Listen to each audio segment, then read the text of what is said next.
Welcome to the second video of week 1, the Art of Attraction Foundations of Confidence. Welcome to this transformative journey of building unshakable confidence and mastering the art of attraction. This course is designed to help you evolve from being a nice guy into a self-assured, authentic man who naturally draws others towards him, not only in life, but also mainly in your dating life. We'll explore the core pillars of confidence, building self-worth, embracing authentic, and cultivating a positive mindset. These foundational elements will empower you to approach women with ease, engage in meaningful conversations, and create genuine connections. And like I previously stated in video 1, the goal isn't to pretend to be somebody that you're not. The goal is to emphasize characteristics and traits, personality traits that you already possess, so that you can truly be yourself. You're just gonna have a whole different perspective on your approach. So building self-worth, the bedrock of confidence. So you have to acknowledge achievements. So you have to really focus on making the change, the shift from your mindset. If you're currently doubtful of your ability, you think you're too short, you think you're not attractive enough, you think that girl is out of your league, these are all limiting beliefs. So you have to first, in order to make this change, you have to first start each day by reflecting on 3 personal wins. Doesn't matter how big or small. It could be consistently making an effort to better myself, simply going through this course every single day, dedicating yourself, dedicating the time. That's a big achievement, honestly. Being consistent in the gym, focusing on what you're eating, all of these are wins. So this simple practice builds inner confidence, making you more approachable and self-assured in social situations. So I challenge you to get rid of the negative thoughts. So you first have to learn how to reframe self-doubt with positive affirmations. By changing your internal narrative, you'll find it easier to engage with others and project confidence. I used to struggle with this. I used to be like, I'm too skinny, nobody knows who I am, they're not gonna talk to me, they don't like me. I would have all of these ideas or thoughts that would prevent me from even making the approach before I even started a conversation. I was already like I rejected myself before I even attempted. So you have to first get rid of that fear. Even to get to that point, you have to first eliminate the negative thoughts, the limiting beliefs. The next thing, you have to set personal boundaries. So identify what truly matters to you and protect your time and energy. This practice reinforces self-respect, making you more attractive to a potential partner. So if you are goal-driven, you enjoy what you do for work, you have a financial goal, you want to buy a house, you want to get a nice car, whatever it is, whatever is important to you, spending time with family, spending time with your kids, doesn't matter what stage you're at, identify these key factors that are important to you. For me, my business was important. I have co-workers I have to tend to. Business things are always coming up, so these were non-negotiables for me. Spending time with my family was also a non-negotiable. My parents, my grandparents, they're very important to my life, so I wanted somebody that understood, and not only understood that, but also made an effort to join me, and vice versa. I wanted to also find somebody that had these same values and I'd also want to spend time with their family. Very family oriented business, so I didn't want somebody to get upset because I had to work late or I had to focus on a project for an overnight project or whatever. I wanted somebody who understood, supported, and even better, actually helped. So somebody who would actually come to the office with me and would help me move the needle forward. So these were all boundaries that I set for myself.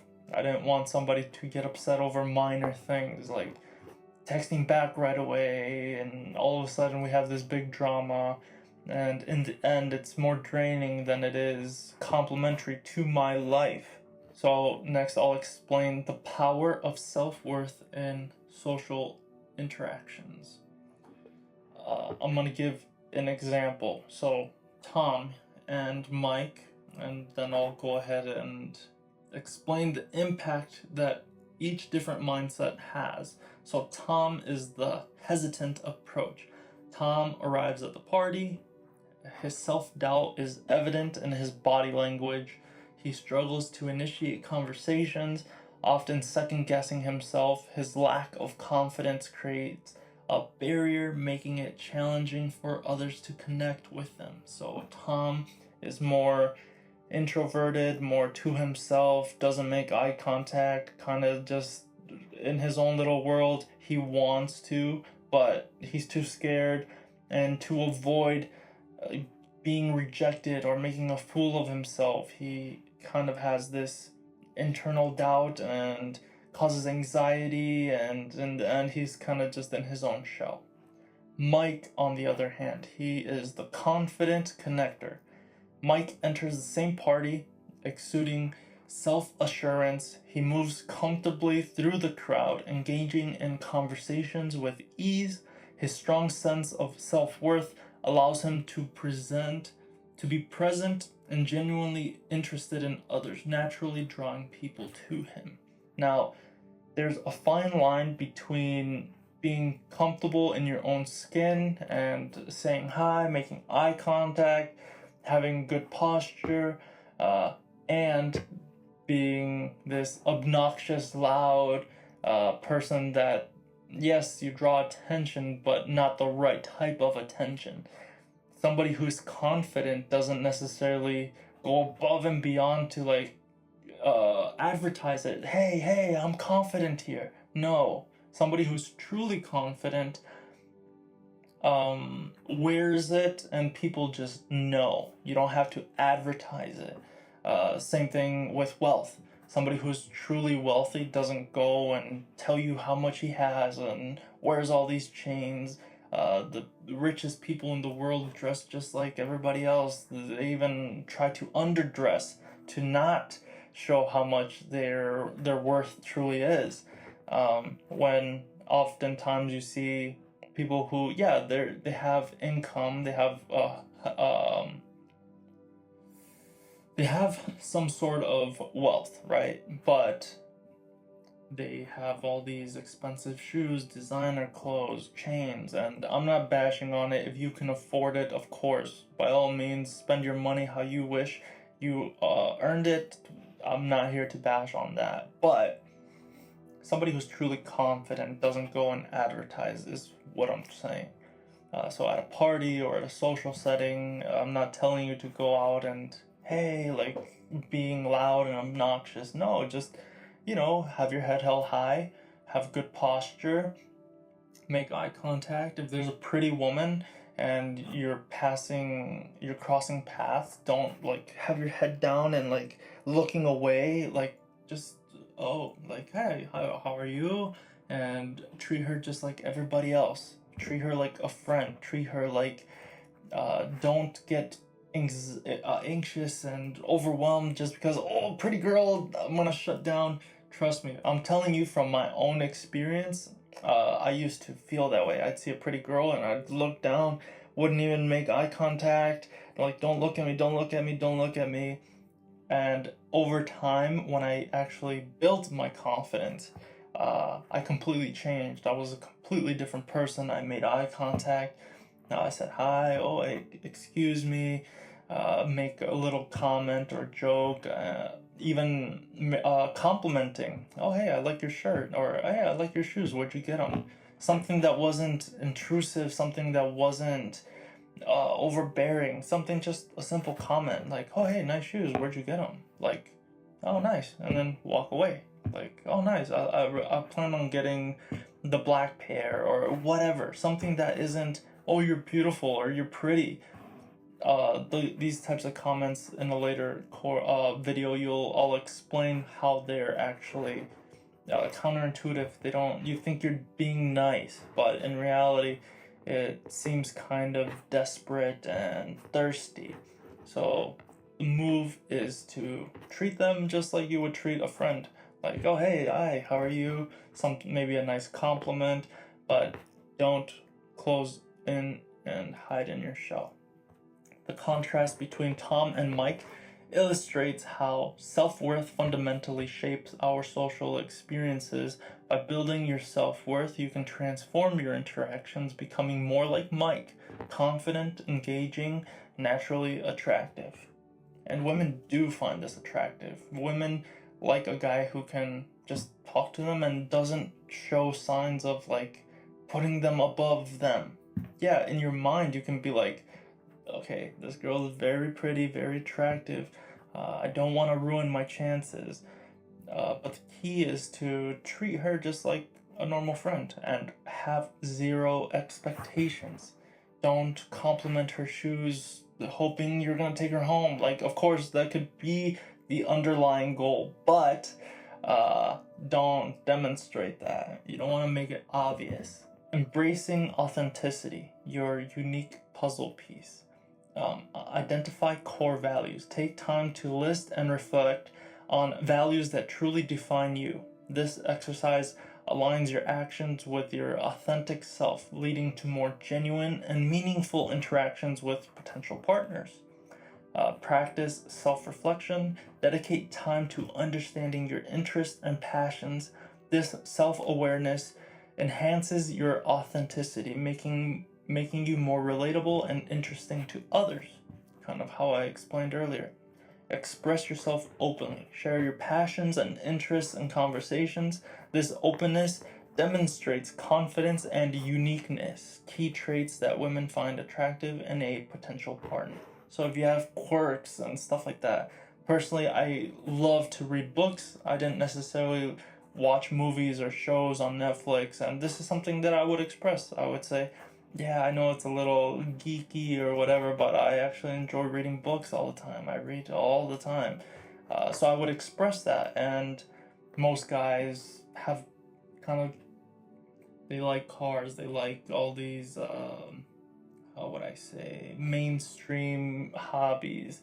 I just didn't share those. I wasn't trying to be fake and, oh yeah, I like working on cars too, just to fit in and seem as masculine. I simply expressed what I was into. I would share that growing up, I played in the band. I wasn't necessarily proud of it because I was just kind of like shy, and I played the trombone. Wasn't, a panty dropper per se.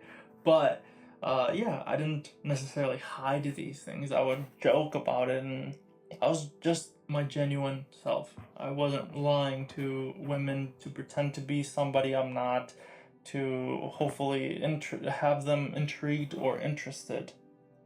And by doing so, they were actually interested.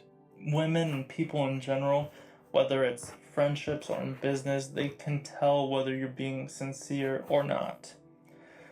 So your chances will significantly increase by just being genuine. So next, I'm going to explain something I like to call the Jake effect: authenticity in action. Jake's approach. Jake stands out in the dating scene by being unapologetically himself. He doesn't try to fit into the mold of what he thinks women want. Instead, he openly shares his passions, quirks, and genuine thoughts. By embracing his authenticity, Jake attracts women who appreciate him for who he truly is. This leads to more meaningful connections and relationships built on a foundation of honesty and mutual understanding. Now, I want you to think about it. So, you pretend to be somebody you're not. Let's just say for the example that you actually gain the interest of the girl. She likes this facade that you demonstrated. How long are you willing to keep up that act? So, like, it works, she's interested. Like, how are you going to keep up the act forever? Like, just trying to keep up with the story that you told her? Can you at least acknowledge that it makes more sense for the girl to fall for you? She might have fallen for you had you just been honest anyways. So it's better to be honest. And if she doesn't, if she's not interested in you for who you truly are, then that also says a lot about her character, and it's probably not the right type of girl that you want. You can still entertain the idea, and this is something that I explain in my category method, how you can still entertain different women, whether they're showing that they just want to be friends with benefits, or whether they're showing that they are interested in something serious. I'm going to teach you how to read their signs, read their actions, understand what category they fall under, and approach the situation knowing that that's the category. They're just the friends with benefits. So that way you're not having a different set of expectations. In your mind, you want her to be your one and only, but she's giving you the signs that she just wants to be friends with benefits, or just friends, or whatever it is. Learning how to read women's behavior helps you be real with the situation, and I'm going to teach this in much more detail in later videos. So Jake's success demonstrates that authenticity is magnetic. It allows you to connect with compatible partners who value the real you rather than a facade you think they might prefer. Identify one aspect of yourself you've been hesitant to share this week. Challenge yourself to express this authentic part of you, and in your interactions, notice how it impacts your confidence and the quality of your connections. So definitely test it out. Test it whether it's with a friend or with a girl that you're talking to. Just if the conversation comes up where you're trying to get to know them, share something that you probably wouldn't have shared because you were too embarrassed. Make a joke out of it. Women sometimes, they like humor, so they're not gonna judge you as you may think they could, but just use common sense. Obviously, if it's something absurd and crazy, then maybe, just keep it to yourself. Use common sense. This is very much common sense. Although common sense isn't so common, but it can be learned. So cultivating a positive mindset, tuning your inner radio. Let's see here. Gotta drink some water.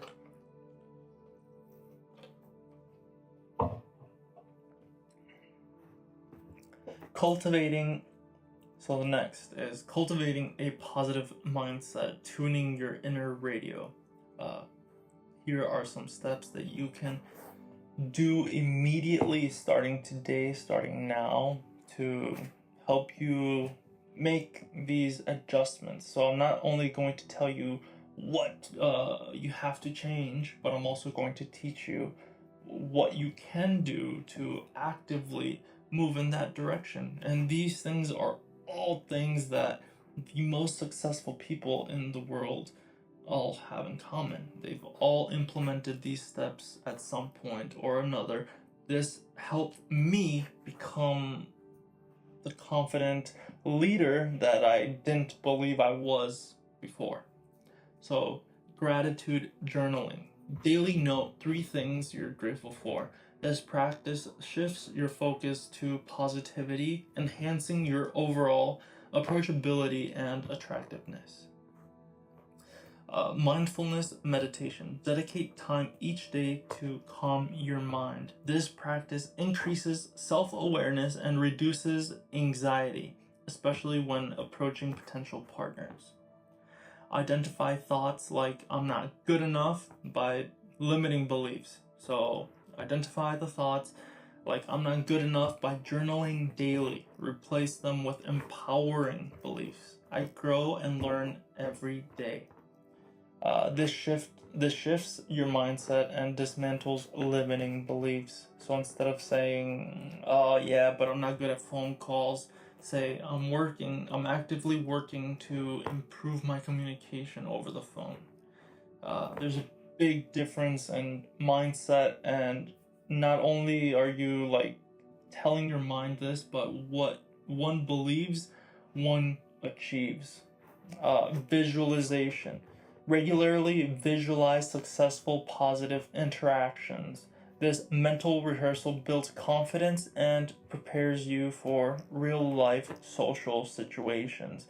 So visualization, I visualized the partner that I found to be ideal, the life I wanted to live with this partner. I visualized while I was mindfully meditating. So I would clear my mind and just find this Zen state. And I visualized very clearly what I wanted my future to look like, what I wanted my partner to look like, how many kids I wanted, what kind of work did I want to do, whether it was how many days, like as specific as you can. The higher the chance of you actually attaining that. How are you going to attain something that you don't even know? Like you're just driving around without a destination.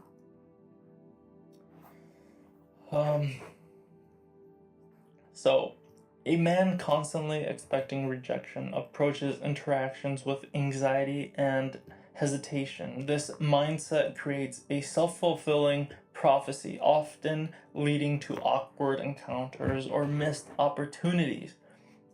The same man learns to visualize positive outcomes and reframes his thoughts. He practices gratitude and affirmations, gradually shifting his perspective on social interactions. With the new positive mindset, the man approaches confidently. He's open, genuine, and expects good outcomes. This attitude is reflected in his body language and conversation. The positive mindset leads to more successful interactions. People respond well to his confidence and openness, creating a cycle of positive experiences that further reinforces his mindset. So here are the next steps. So first, start a self-worth journal. Daily entries on achievements and positive qualities. You can either do it paper pencil. I would definitely recommend paper pencil just because when it's physical, I feel like paper pencil is engraved in your brain a lot deeper than if you just do notes. But if notes on your phone is all you can do it. Something is better than nothing.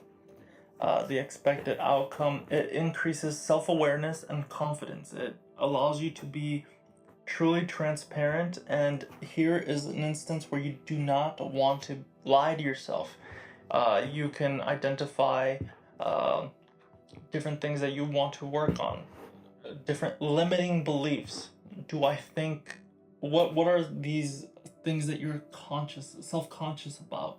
Write them down. And also, again, like I said, express authenticity. Share a genuine interest or passion in a conversation, whether it's with somebody you're talking to, somebody you're getting to know. More meaningful connections and interactions are the result of just being transparent and being your genuine self. Practice positive mindset, daily gratitude and affirmations. Improved outlook and approachability is the result of that. The next step is reflect and adjust. Weekly review of progress and challenges gives you continued growth and improvement. So this concludes this video, and I'll see you guys in the next video.